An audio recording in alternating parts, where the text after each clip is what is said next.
Bueno, volvimos rapidito. Ya algo vieron ahí por las cámaras en blanco y negro. Vamos a empezar con una gran entrevista, lo tenemos en piso. Él es Alejandro Esteves, ingeniero especialista en el sector energético y magíster en operación de instalaciones nucleares. Hola Alejandro, ¿cómo estás? Hola, ¿qué tal? Buenos días, muchas gracias por la invitación y saludos a todos los que nos están escuchando. Qué bien, me gusta cuando vienen al estudio. Nos encanta. ¿Sos cordobés? No soy cordobés, soy de Buenos Aires. Mira, tenía una, no sé por qué. Sí, el ¿O no? saltito. El saltito ahí Sí. Me lo han dicho varias veces, no sé por qué. La tonadita. Se ve que se pega, digamos. Y sí, acá sí. tenés dos cordobeses mal hablados, de los que además se comen todas las heces. También. Pero bueno, intentamos mejorar la locución viviendo en Buenos Aires. Y los cordobeses intentamos hacer, viste, sectas, ¿sí? Sí. ¿Vos sos cordobés? Bueno. Pero bueno, Ale, recién estábamos conversando con Mariano Yedro, analista de uno de nuestros centros de estudio asociado nodal, de la dimensión efectivamente educativa, ¿no? De la preparación de los niños y las niñas para la guerra, algo que realmente genera escozor verlo, pero sí hay algo que impactó, digamos, ¿no? en el conflicto en Ucrania, de la disputa territorial en torno al Donbass, de la Federación Rusa contra Ucrania, pero que en realidad era contra la OTAN y particularmente la Unión Europea, fue toda la dimensión energética, ¿no? ¿Qué papel, digamos, pregunta abierta primero, ¿no? Pero ¿qué papel tuvo la energía en torno al conflicto, ¿no? Y Sí. tiene, ¿no? Tuvo y tiene. Sí, totalmente, digamos. Sin duda la energía cumple un rol preponderante en el conflicto en Ucrania. Principalmente por la dependencia de Europa del gas ruso, ¿no? Uh-huh. Recordemos, antes de la guerra, o sea, en el año 2021, Rusia exportaba a Europa el 40% del gas que consumía Europa, ¿sí? Es un número muy grande. Hoy, luego de la guerra y toda la reconfiguración energética, ese valor ha pasado al 10%. Claro. Eso tuvo impactos enormes, ¿sí? Tanto económicos, que también se vivieron socialmente, digamos, en todo lo que fue Europa, por cosas que tal vez por ahí quedaron un poquito en el tiempo, pero aumento de los precios que se habían disparado, tanto en lo que era la energía, tanto lo que era el gas como lo que era la electricidad, que impactó en también lo que fue la eficiencia, digamos, del sistema productivo europeo con aumentos de costos, llevando a países como Alemania, que son exportadores netos, a tener déficit comercial por primera vez después de decenas de años. Claro, tremendo. ¿Y qué impacto tuvo? Porque ahí está siempre latente la discusión en torno al Nord Stream 2, al gasoducto que iba a ampliar ese piso de 40% de provisión energética que Rusia tenía. ¿Qué fue detonante, ¿no? Lo que iba a ser la inminente inauguración de Nord Stream 2, o fue o no, digamos, o tiene que ver con una cuestión más de larga data? ¿Qué crees vos? Sobre todo porque estuviste metido en el tema en esa dimensión. ¿Es efectivamente el Nord Stream 2 y su inminente inauguración lo que detonó el conflicto, o ya esto viene de larga data en realidad? Bueno, sin duda es un factor importante. La guerra siempre, digamos, las guerras son multicausales, ¿no? Se lo podemos atribuir a un solo factor. Pero bueno, el hecho de que Europa no quiera avanzar con el Nord Stream 2 en el 2021 seguramente fue un contribuyente a la situación de tensión que existía entre Europa y Rusia, que fue escalando, digamos. Recordemos, no fue que en el 2021 se generó una guerra de manera espontánea, sino que hubo un montón de factores que hicieron que ocurra esa guerra. El Nord Stream 2 fue un factor importante por lo que hablamos antes, ¿no? La preocupación internacional, no solamente de Europa, sino de otros países, en digamos, la dependencia de Europa del gas ruso. Así que seguramente contribuyó. Claro. Yéndonos a Rusia, ¿no? Y en la guerra la OTAN jugó de manera importante con las sanciones y bloqueos, ¿no? Rusia, ¿cómo reconfiguró su sector energético y qué sectores y qué alianzas fueron claves para que Rusia, obviamente, pueda rápidamente salir, ¿no? de estos bloqueos de la OTAN? Es una pregunta muy interesante, porque decimos, ¿qué pasó con Rusia, digamos, ¿no? Claro. Que el 40% del gas que consumía Europa de repente bajó al 10%, también con todas sus sanciones económicas, que tuvo y restricciones, ¿se acuerdan? Embargos a las empresas rusas en el mundo en general, digamos.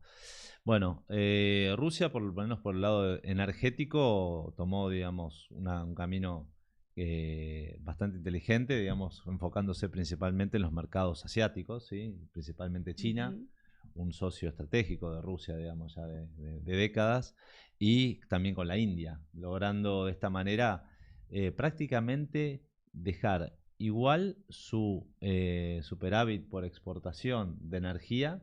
Si lo comparamos con el 21, con el 23, prácticamente no se vio impactado porque redireccionó toda esa energía, gas principalmente, petróleo, a China y a India y a otros mercados asiáticos en menor medida, pero lo logró a través de fortalecer todo su sistema de infraestructura de exportación, a China a través del gasoducto que pasa por Siberia, y también fortaleciendo algo que por ahí no se han visto muchas noticias de cómo se muestra la fortaleza que han logrado a través de lo que es la ruta del Mar del Norte.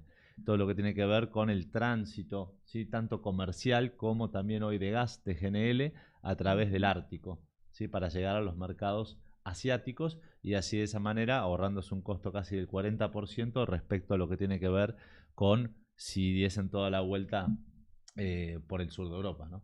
Tremendo lo que contás, no tenía registro de eso, ¿no? Y además, automáticamente a mí me puso la imagen y la foto de la cumbre de Alaska, ¿no? Porque siempre se dijo, es la negociación entre Trump y Putin justo en Alaska, y bueno, es que efectivamente ambos países están viendo el Ártico como su futuro, pero no creí que era tan de su presente también eso es. Sí, totalmente. Lo han convertido y lo están convirtiendo en una ruta no solamente de movimiento de energía, digamos, a través de GNL, petróleo y demás, sino también comercial. Muy importante. Mierda. Impactado con eso, porque la verdad creí que era una cosa de que no estaban que era del futuro, digamos, ¿no? Porque lo uno que sabe del Ártico y cuando se derritiera todo el hielo, como claro, te dicen, cuando ¿viste? se retira todo el hielo, no, ya están usándola. Sí. Rusia tiene ya de mucha trayectoria, digamos. Es el país, se quiere, más desarrollado en lo que tiene que ver con la tecnología de rompehielos, ¿no? y transporte a través de lugares muy fríos, con desarrollo, por supuesto, de rompehielos nucleares que le dan una autonomía muy, muy importante a esos barcos y les permiten hacer grandes distancias sin abastecimiento y cruzando esos lugares tan difíciles, ¿no? Tremendo. También, y te pregunto a vos porque hay una innovación tecnológica que a mí me llamó mucho la atención, que es estas centrales nucleares flotantes que se construyen como en un lugar cálido, que después han desplazado hacia el Ártico para proveer energía a tierra, ¿no? Sí. ¿Tan lejos estamos de eso nosotros? Bueno, Rusia es el primer país, digamos, innovador en ese sentido, ¿no? Viene de la mano, ¿no? Ellos manejan el tema de lo que tiene que ver con la energía nuclear, digamos, tienen una experiencia amplísima. Por ahí a nosotros no nos llegan tantas noticias de Rusia, pero bueno, la realidad es que la tecnología rusa es una tecnología muy potente, también muy robusta. Y bueno, ellos fueron los primeros y pioneros en lo que hoy se habla mucho de los SMR, los reactores modulares pequeños. SMR son las siglas en inglés, pero ¿cómo lo hicieron? A través de estos reactores flotantes. Tienen reactor flotantes, en realidad son dos en un mismo barco, que hoy están abasteciendo una zona, digamos, de mucha riqueza minera en Siberia, en Rusia, y los hicieron, los instalaron, los fabricaron para reemplazar dos reactores que tenían en tierra, que ya eran viejos, tenían que reemplazarlos. Bueno, ¿qué hicieron? Bueno, llevaron estas barcazas y las conectaron en esa región. ¿Por qué llevaron un reactor y no construyeron uno ahí? Bueno, primero fue mucho más efectivo, digamos, y más fácil. Además lo pueden poner donde quieran. Y tiene la ventaja, principalmente en esa zona en particular, de que no tienen líneas de alta tensión, digamos, ¿no? Se pueden abastecer de otros lados. Por eso la necesidad de tener algo que abastezca localmente, regionalmente, esos proyectos mineros que tienen en Siberia. Extraordinario. Corregime, los SMR es tipo lo que nosotros tenemos en diseño, ejecución, ahora suspendido con los reactores Karen, para entender qué potencia estamos hablando. El Karen es un reactor SMR, sí. Se considera más o menos un SMR cualquier reactor que sea que tenga menos potencia que 300 megawatts. Bien. Más o menos ese es el valor. Extraordinario. Bien, en ese mismo sentido, también Alejandro, preguntarte cómo impactó ahora en Europa, ¿no? La situación de la guerra con Ucrania, ¿no? Y bueno, ante la pérdida del suministro ruso, bueno, y ahí el juego de los actores y alianzas que también aparecieron, ¿no? Sí, totalmente. Bueno, como dijimos, tuvieron que reconfigurar completamente su estrategia, ¿no? Digamos, si bien tomaron medidas, se dieron cuenta que tuvieron que de alguna manera, entiendo, con cierta urgencia, reconfigurar su matriz. Dejaron de importar gas de Rusia, como decía, el 40% dependía de Rusia. Alemania era hasta el 50% de dependencia de gas ruso, una cosa muy, muy importante. Hoy está aproximadamente en el 15%, porque no es que no se importa más gas de Rusia, se sigue importando mucho menos, y entiendo que tienen planes de que al 2027 aproximadamente ya no se importe más gas de Rusia. Eso que llevó a aumentar muchísimo las importaciones de GNL, el gas licuado ese que viene por barcos, no sé si vieron las fotos alguna vez, eso que viene con una especie de bolas gigantes arriba. Esos barcos, bueno, se aumentó mucho la importación de ese gas, y de donde principalmente Estados Unidos, ¿sí? Que estratégicamente Estados Unidos esto lo benefició muchísimo, digamos, también económicamente. Estados Unidos aumentó sus exportaciones de GNL a Europa 3 veces, o sea, las triplicó. Un montón. Y también se aumentó lo que es la importación desde Nigeria y desde Qatar principalmente a Europa. Aparte de lo que es del gas, porque eso no, simplemente era para compensar un poco todo el gas que no venía de Europa. Tuvieron que acelerar mucho, hacer mucha inversión en lo que es energías renovables, siguieron aumentando su capacidad en energías renovables, y también mejoraron su sistema eléctrico con más interconexiones en los países para darles más flexibilidad en los que tiene que ver con consumo eléctrico, depende de la región que lo necesite. ¿Cuál es el horizonte, digo, que prevé Europa, ¿no? Porque ahora fue todo como, entre comillas, plan de contingencia, ¿no? Pero ¿hacia dónde va esa energía europea? ¿Va hacia lo renovable? ¿Va hacia lo nuclear en ese marco también? ¿Dónde están apuntando los cañones? ¿Hay una política energética común? Porque se sabe, ¿no?, que hay ciertas tensiones entre la política energética alemana y francesa, que no es menor porque son los dos motores de la Unión. ¿Cuál es el plan? ¿Qué están previendo los europeos en ese sentido? Sí, lo que están previendo por lo pronto es no depender más de Rusia. Entiendo que tienen un plan para en el 2027 no depender más de Rusia. Estiman una inversión para poder hacer, digamos, no tener esa dependencia de, si no me acuerdo mal, son 210 mil millones de dólares, ¿sí? Hasta el 2027 de inversión en infraestructura. Y respecto a lo que la política es lo que vos decís, ¿no? Entre los mismos países hay diferencias, pero bueno, en definitiva lo que termina sucediendo es que por lo menos por la interconexión eléctrica, la energía nuclear que se produce en Francia es consumida por Alemania, es consumida por Italia, y el gas, bueno, para los países, sobre todo de consumo industrial alemán, seguirá viniendo, seguirán usando, bueno, gasoductos que también tienen una provisión importante de Noruega, ¿sí? Que eso sí es un socio estratégico para lo que es Europa, y bueno, seguirán consumiendo ese tipo de combustibles, pero la mayor transformación es hacia energías renovables, un poco del fortalecimiento nuclear dependiendo del país. Digamos, hay países como Finlandia, países como Francia, Suecia también, que siguen apostando por la energía nuclear. Otros países no tanto. Bueno, se compensarán dentro de Europa entre algunos que aumenten más la energía nuclear y otros que aumenten más la renovable, ¿sí? Pero la idea es también ir de a poco también saliendo del gas, ¿no? Para disminuir la dependencia no solamente de Rusia, sino del mundo en general. Claro. El factor energético, ¿no?, está siendo central en los destinos del mundo, en las guerras, está explicando, ¿no?, los conflictos. ¿Cómo ves el cambio de matriz energética en esto, ¿no? Renovable, no renovable, no hay una cosa ahí también de, bueno, los buenos son los que vienen con las energías renovables, los malos con las energías más, ¿no? Gas, petróleo. ¿Cómo está esa disputa? ¿Cuál es lo qué se ve también desde el sector especializado de la energía? Sí, bueno, la realidad es que cuando se habla de la transición energética y se hablan de los objetivos de generar energía con 0 carbono para el 2050, son objetivos, no digo súper, ultra exigentes. El 2050, si nos queremos pensar, hoy nos parece muy lejano, pero piensen que para construir simplemente una central de gas, estás hablando de alrededor de 3 años, una central, Si estás hablando de un parque eólico también, entre que lo fabricás y todo, estás hablando de 2-3 años. Entonces, los plazos son largos. Una central nuclear, ni hablar, una central nuclear que se hace rápido son 5 años. Está bien que son activos que después te duran hasta 100 años, ¿no?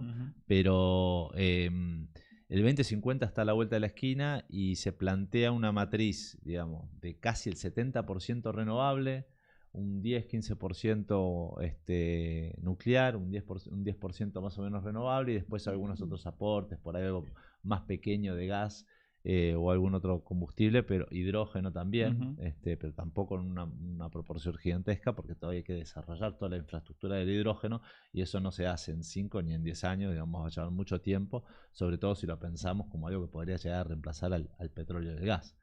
Pero bueno, principalmente renovable, y después compensar o complementar, mejor dicho, con lo que es nuclear y hidráulica. Ahora, en ese número, para que se den una idea, ¿qué quiere decir eso? A comparación de las centrales nucleares que tenemos hoy en el mundo, que son 410 aproximadamente en operación, para el 2050 deberíamos más que duplicarlo. Hablar de casi 900 centrales nucleares en el mundo. Entonces el desafío es enorme si queremos realmente llegar a cero carbono para el 2050. Claro, tremendo, tremendo. Ale, que a mí me parece importante, y pensaba mientras te escuchaba en torno a estos desafíos, y pensaba por ahí también en el tratado comercial que estaba teniendo eventualmente el Mercosur con la Unión Europea. ¿Qué ventana de oportunidad le aparece a las y los latinoamericanos, sudamericanos, argentinos en este sentido? ¿Hay una ventana? ¿Tenemos una ventana para, pensar también la pragmática, ¿no? De decir, bueno, pasa esto en el mundo, pero bueno, ¿qué ventaja de oportunidad, qué oportunidad podemos tener nosotros? Sí, sin duda. Recordemos que el gas, si bien es un gas, el gas es un hidrocarburo, el gas es considerado una energía de transición, ¿sí? Pensemos que hay países que consumen mucho carbón todavía, que contamina más del doble de lo que contamina el gas, con lo cual están mudando o transformando sus matrices al gas, ¿sí? De hecho, centrales que hoy queman carbón se pueden transformar a gas, entonces para aprovechar toda esa infraestructura ya existente se la puede transformar a gas. Ahí Argentina tiene una oportunidad enorme, ¿no? De hecho, ya hace años que se viene hablando, por supuesto, de Vaca Muerta, que la escuchamos, lo vemos hasta en la sopa, como se dice coloquialmente, pero también lo que tiene que ver con los proyectos que nos permitan nosotros sacar ese gas también y exportarlo. Por eso se está hablando de los proyectos de gas natural licuado en el sur, para poder lograr exportar gas y aprovechar todo ese gas que tenemos en Vaca Muerta, que si lo queremos monetizar tenemos que apurarnos un poco, porque el tiempo, la ventana para exportarlo es acotado. No quiere decir que va a desaparecer en el 2050, pero se va a ir reduciendo, entiendo, que van pasando los años a medida que los países vayan logrando diversificar su matriz y aportando más de renovables, nuclear. Bueno, el gas, la demanda de gas debería ir disminuyendo. Entonces es importante también que eso se haga en el momento adecuado, digamos, en los próximos 20 años. Claro. Claro, y 20 años no es nada, claro. No es nada, claro, no. Es un suspiro. A los tiempos de los pueblos es un suspiro. Y en torno a la energía nuclear hay también, en el marco de, Argentina maneja de manera muy completa, ¿no?, las cadenas, más. ¿Podríamos pensarnos también como exportadores de esa energía o de esa tecnología? Energía, digamos, nuclear, por supuesto que Argentina tiene un potencial enorme porque tiene la capacidad, tiene los recursos humanos. Ahí la gran importancia para que eso suceda es invertir en la gente, ¿no? Invertir en que la gente siga apostando acá a trabajar en el sector nuclear para mantener las grandes capacidades que tienen nuestros especialistas, que creo que es un orgullo argentino a nivel internacional. De hecho, en Argentina vienen a buscar servicios, empresas de afuera, digamos, para que nosotros vayamos a darle soporte en China, en Corea, en Canadá mismo, de hecho hasta se exportan algunos componentes nucleares a esos países. Pero bueno, para que eso sea realmente un proyecto exportador de volumen, de escala, hay que apostar por proyectos grandes en Argentina para después poder exportarlos, ¿no? Eso es como funciona, digamos, en el mundo, ¿no? Es muy difícil que te compren un proyecto nuevo si vos no lo probaste en tu país. Y con todos los proyectos de desarrollo sucede. No voy a hablar Claro. en detalle, pero por ejemplo hoy la empresa brasilera Embraer exporta a todo el mundo aviones. Bueno, eso se hizo primero con una inversión muy grande en Brasil de desarrollo, muchos años, mucho esfuerzo, para después pasar a un modelo de exportación de tecnología. Claro, son procesos largos, ¿no? Obviamente. Nada, Alejandro, clarísimo. Obviamente Clarísimo, el tiempo muy importante, es tirano, sí. pero te agradecemos muchísimo haber Y venido. la presencia, sobre todo. Sí, La presencia. nos gusta cuando vienen. Bueno, te agradecemos todo. ¿no? Y Es tu en breve te molestamos de nuevo. Sí, Bueno. seguramente, porque bueno, nos interesa charlar con especialistas. Alejandro es ingeniero, especialista en el sector energético y magíster en operación de instalaciones nucleares. Para los que se van conectando, te saludaban en la comunidad también, Alejandro, y te agradecían, bueno, esta mirada desde el sector, que es importante para entender ahí el conflicto, la guerra en Ucrania. Así te agradecemos muchísimo y bueno, hasta la próxima. Hasta la próxima. Bueno, muchas gracias. Ahí Hasta luego, gracias hacemos por la una pausita invitación. para despedirlo. Para saludarlo.